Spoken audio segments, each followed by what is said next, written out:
W.S. Rendra dengan karyanya Sagu Ambon. Ombak beralun, oh mamae, pohon-pohon pala di bukit sakit. Burung-burung nuri menjerit, daripada membakar masjid, daripada membakar gereja, lebih baik kita bakar sagu saja. Pohon-pohon kelapa berdansa, gitar dan tiba, dan suaraku yang merdu. Oh ikan, oh taman karang yang bercahaya, oh saudara-saudaraku, lihat mama kita berjongkok di depan kota yang terbakar.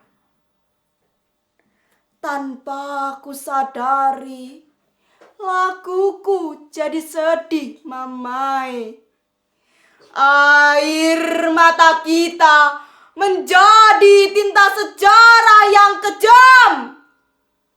Laut sepi tanpa kapal layar. Bumi meratap dan terluka. Di mana nyanyian anak-anak sekolah? Di mana selendangmu, nonai? Di dalam api unggun, aku membakar sagu. Aku lihat permusuhan antara saudara itu percuma. Luka saudara, lukaku juga. Yang hidup kembali, karya Ayatro Hadi.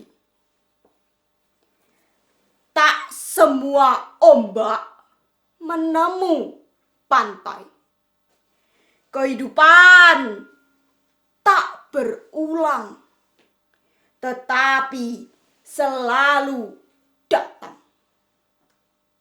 Jika malam bulan terang, ataupun di pinggir siang, kapanpun ia datang, tak pernah ada yang menghalang. Karena ia bagai laut yang selalu gemuruh dengan ombak yang kadang tak menemu pantai. Pecah di jalan, berantakan. Hidup adalah laut yang gemuruh, adalah gelora tak pernah reda, tak pernah berulang, tapi selalu datang.